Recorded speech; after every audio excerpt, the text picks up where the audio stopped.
Tahta bukan berarti sesuatu yang wah, tetapi tahta adalah sebuah warisan perutusan untuk menyelamatkan semakin banyak orang, mendekatkan semakin banyak orang kepada Tuhan melalui apa yang bisa kita lakukan dalam hidup. Tuhan bersabda kepada Simon Petrus, "Aku sudah berdoa bagimu, hai Simon, supaya imanmu jangan luntur, dan supaya engkau setelah bertobat meneguhkan saudara-saudaramu." Dalam nama Bapa dan Putra dan Roh Kudus, amin. Tuhan sertamu. Selamat pagi berkah dalam. Kita memperingati pesta tahta Santo Petrus Rasul. Marilah kita mempersiapkan hati dan budi kita agar kita pantas mengikuti perayaan Ekaristi pagi hari ini. Marilah berdoa.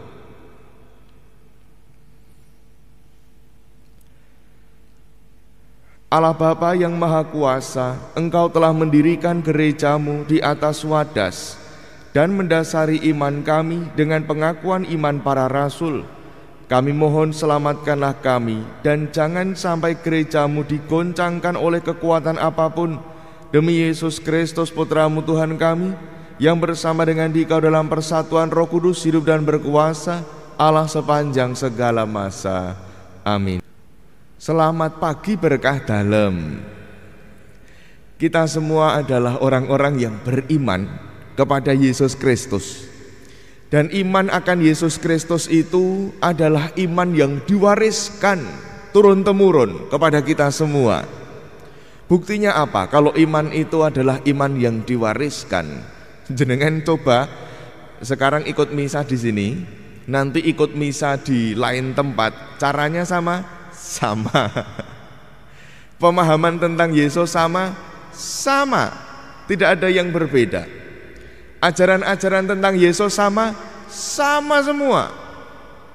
Bahkan untuk seperti kami, para imam gitu kan, para imam, buder, suster, atau siapapun yang pada akhirnya menjadi pemimpin jemaat, itu pun juga mesti dididik terlebih dahulu, mengalami proses pendidikan yang pasti di dalam proses pendidikan itu juga ada pemahaman-pemahaman tertentu yang kemudian diberikan dan itu menjadi warisan iman.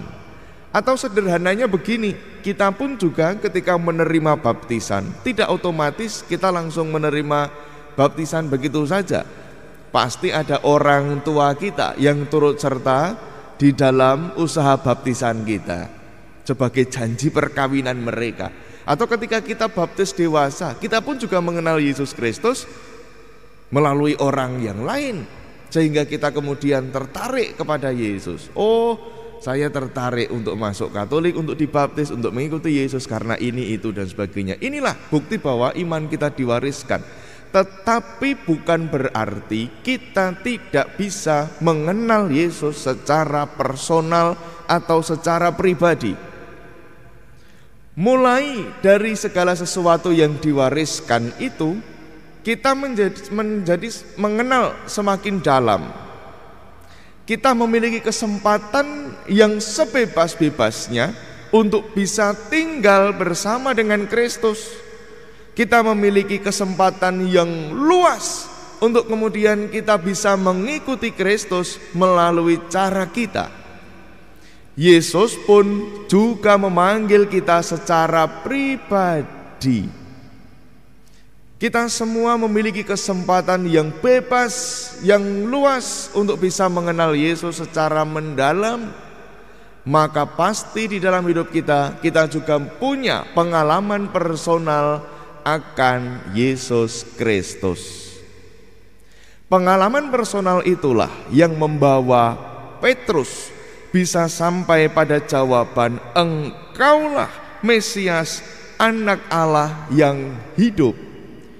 Ketika semua orang tadi ditanya oleh Yesus, menurut kalian, menurut kata orang, siapakah Anak Manusia? Oh, ada yang mengatakan Elia, ada yang mengatakan Yohanes Pembaptis, ada yang mengatakan Yeremia, atau salah seorang dari para nabi yang kini hidup kembali. Tetapi Petrus menjawab dengan tegas, dan inilah pengenalan personal Petrus kepada Yesus, "Engkau Mesias." Petrus melihat segala karya Yesus. Petrus merasakan apa yang dilakukan oleh Yesus, karena Petrus selalu bersama-sama dengan Yesus dan tinggal bersama dengan Yesus. Inilah kita pun juga sama. Seperti apakah Yesus pada hidup kita? Kalau sekarang kita ditanya, menurutmu siapakah aku ini? Kita bisa memiliki jawaban macam-macam, bisa memiliki jawaban macam-macam menurut pengalaman hidup kita masing-masing secara pribadi. Ingat, meskipun iman kita itu adalah warisan, tetapi kita juga tetap memiliki kesempatan untuk bisa mengenal Yesus secara pribadi.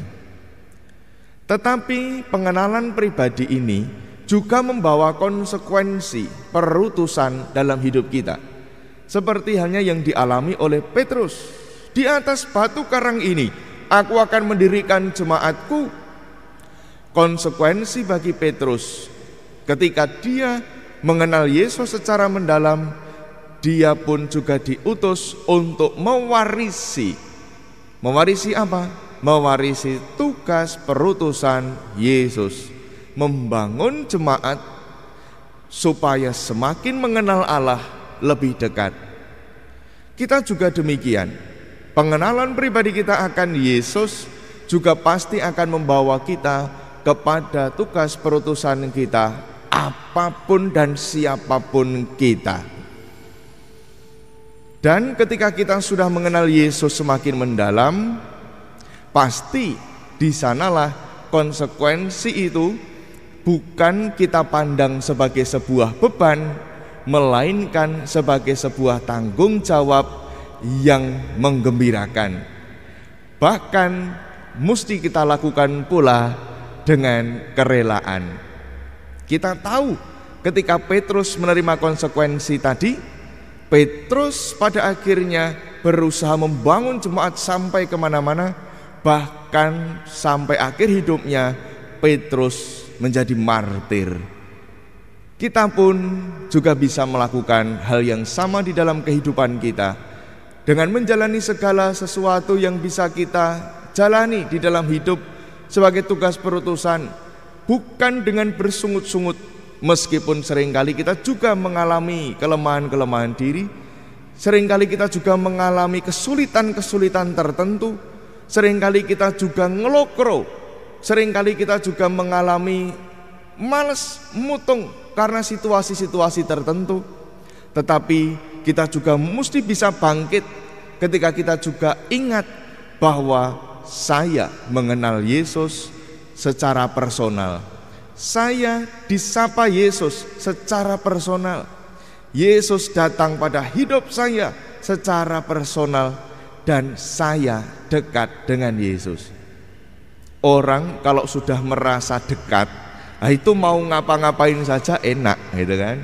Mau ngapa-ngapain saja enak. Kalau orang sudah merasa dekat, itu enak. Kalau kita pun juga merasa dekat dengan Tuhan, apapun yang Tuhan minta pada hidup kita juga bisa kita lakukan dengan enak. Meskipun sekali lagi bukan berarti lalu kita bebas dari tantangan-tantangan, kesulitan-kesulitan yang seringkali juga membuat kita ngelokro dan sebagainya, tidak. Tetapi justru ketika kita merasakan itu semua, ingatan bahwa kita dekat dengan Tuhan itu yang kemudian menjadikan kita semangat kembali. Seperti halnya Petrus yang juga pernah ngelokro ketika dia mau melarikan diri dari pengejaran-pengejaran itu, lalu diingatkan oleh Tuhan, kamu mau kemana Petrus? Begitu ingat begitu, Petrus lalu sadar, kembali sidane jadi martir. Kita melihat dan meneladan semangat Petrus ini pada pesta tahta Santo Petrus Rasul. Semoga Tuhan senantiasa menyertai tugas perutusan kita. Amin. Marilah berdoa.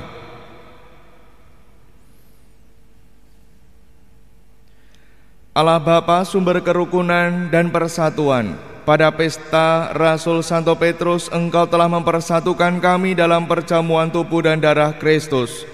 Semoga perayaan penebusan ini meningkatkan persatuan dan kerukunan kami demi Kristus Tuhan dan pengantara kami. Amin. Tuhan sertamu. Kita semua, sanak saudara kita yang kita bawa dalam doa kita, keluarga kita dan komunitas kita, senantiasa dibimbing, dilindungi, dan diberkati oleh Allah yang Maha Kuasa, Bapa dan Putra dan Roh Kudus. Amin. Dengan ini perayaan Ekaristi kita telah selesai. Mari kita pergi, kita diutus. Amin.